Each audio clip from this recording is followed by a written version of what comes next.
दोस्तों नमस्कार। मैं मुकेश सुदैनिया सीधे बोल में आपका स्वागत करता हूं और आपसे अपेक्षा करता हूं कि आप चैनल को सब्सक्राइब करें। दोस्तों, विपक्ष के सवाल और सरकार के जवाब में उलझता चला जा रहा है सत्य। दोस्तों, देश की संसद में इस बार मानसून केवल मौसम नहीं बल्कि राजनीतिक गलियारों में भी गहराई से महसूस किया जा रहा है। गर्जना हो रही है, बारिश की बूंदों से भी ज्यादा तेज बौछार इस बार विपक्षी दलों के सवालों और हमलों की रह रही है और आज विपक्ष इंडिया गठबंधन काले कपड़ों में संसद के अंदर पहुंच गया। पहले उन्होंने बाहर प्रदर्शन किया, उसके बाद अंदर। संसद तीसरे दिन भी नहीं चल पाई और स्पीकर 8 मिनट में ही कुर्सी से उठ खड़े हुए, जिसने सरकार को रक्षात्मक मुद्दों में ला खड़ा किया। सत्ता पक्ष भले ही मीडिया प्रबंधन और राजनीतिक बयानबाजी के माध्यम से हालात को समान दिखाने की कोशिश की हो और सभी को पता है कि गोदी मीडिया क्या कर रहा है, लेकिन असलियत यह है कि संसद के भीतर सरकार कई मोर्चों पर फैलसी दिख रही है। जिन महत्वपूर्ण मुद्दों में से एक जस्टिस वर्मा के खिलाफ महाभियोग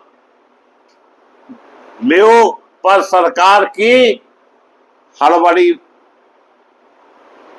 में है, क्योंकि विपक्ष की शर्तों ने सरकार की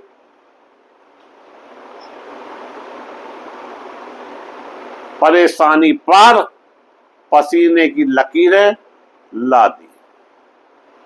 दरअसल जस्टिस यशवंत वर्मा के खिलाफ प्रस्तावित महाभियोग पर सरकार की ओर से विपक्ष का समर्थन मांगा गया था। यह कदम अपने आप में बताता है कि सरकार को न केवल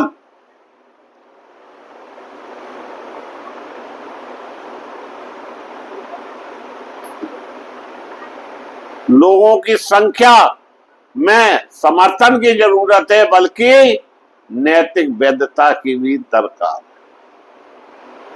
विपक्ष ने इस पर सदा हुआ और सख्त जवाब दिया। पहले एफआईआर दिखाएं, फिर समर्थन की बात होगी। विपक्ष के इस तल्ख जवाब ने सरकार की मंशा पर सवाल खड़ा कर दिया कि कहीं यह पूरा मामला न्यायपालिका की स्वतंत्रता को नियंत्रित करने की कोशिश तो नहीं है। दोस्तों,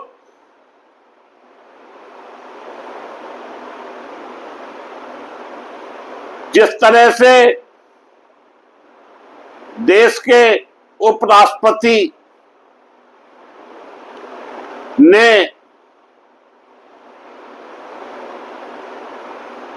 इस्तीफा दे दिया यह भी मामला जस्टिस वर्मा से जुड़ा हुआ है।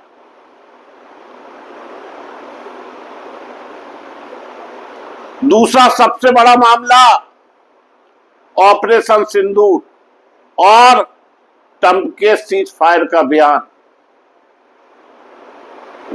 जिससे सरकार के लिए कूटनीतिक संकट खड़ा हो गया है।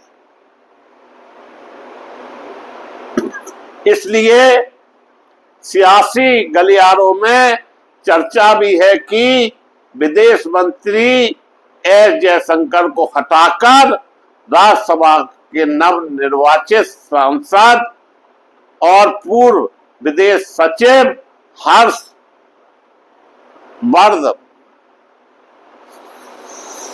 श्रृंगला को विदेश मंत्री बनाया जा सकता है।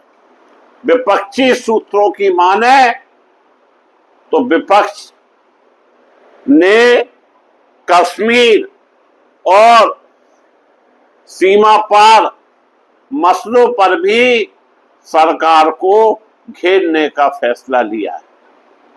यही कारण है कि तीसरे दिन भी संसद नहीं चल पाई। हाल ही में हुए ऑपरेशन सिंदूर को लेकर उठे सवाल और अमेरिका के राष्ट्रपति डोनाल्ड ट्रंप द्वारा दिए गए 24 से अधिक सीज फायर संबंधी बयान सरकार की रणनीतिक सच्चाई पर गंभीर संदेह खड़ा करता है। अगर अमेरिका को मध्यस्थता या हस्तक्षेप की जरूरत महसूस हुई तो यह भारतीय विदेश नीति की पारदर्शिता पर सवाल उठाता है,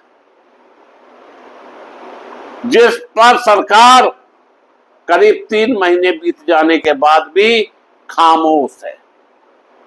दोस्तों, पिछले शनिवार को नई दिल्ली में इंडिया गठबंधन की महत्वपूर्ण बैठक हुई थी, जिसमें आगामी चुनाव की रणनीति के साथ साथ संसद सत्र के मुद्दों पर व्यापक चर्चा हुई थी। कांग्रेस नेता प्रमोद तिवारी ने पत्रकारों से वार्ता करते हुए बताया था कि मानसून सत्र से पहले हुई बैठक में इंडिया गठबंधन के करीब 24 दल शामिल हुए। बैठक में जिन मुद्दों को संसद में उठाने पर सहमति बनी, ये पहलगाम हमला, ऑपरेशन सिंदूर, युद्ध विराम, ट्रंप के करीब 25 या 24 बार बयान, बिहार में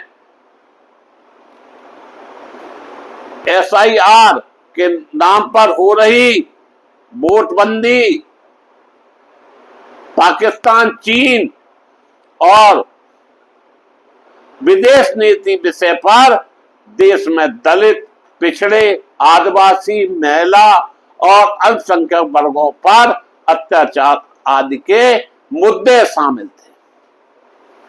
इन सबके अलावा अहमदाबाद प्लेन हादसे जैसे कई अन्य महत्वपूर्ण मुद्दों पर भी सरकार से जवाब मांगा जाएगा।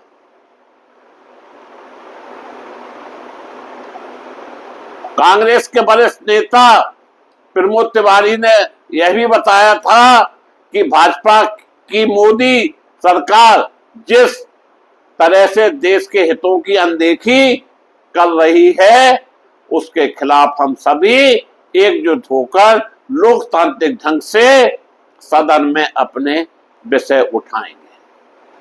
हम चाहते हैं कि संसद चले और मोदी सरकार हमारे सवालों का जवाब दे। बहरहाल, विपक्ष के हंगामे के बीच देश की जनता की अपेक्षा क्या हो गई? जवाबदेही बनाम जुमलेबाजी। आज जब महंगाई, बेरोजगारी, संस्थागत स्वास्थ्य और सामाजिक ध्रुवीकरण जैसे मुद्दे गंभीर होते जा रहे हैं, तब संसद जैसे मंच पर विपक्षी सक्रियता लोकतंत्र स्वास्थ्य के लिए शुभ संकेत। सरकार की जिम्मेदारी केवल कानून पास कराना नहीं, बल्कि हर सवाल का जवाब देना भी है। और अगर सरकार सवालों से घबरा रही है तो यह केवल राजनीतिक नहीं, नैतिक संकट की भी ओर इशारा करता है। दोस्तों, संसद का मौजूदा सत्र इस बात का प्रमाण है कि लोकतंत्र में सत्ता पक्ष की ताकत बहुमत से नहीं, जवाबदेही से तय होती है। पानी की बौछार से बचने के लिए सरकार के पास छत तो हो सकती है। विपक्ष के इस तल्ख जवाब ने सरकार की मंशा पर सवाल खड़ा कर दिया कि कहीं यह पूरा मामला न्यायपालिका की स्वतंत्रता को नियंत्रित करने की कोशिश तो नहीं है।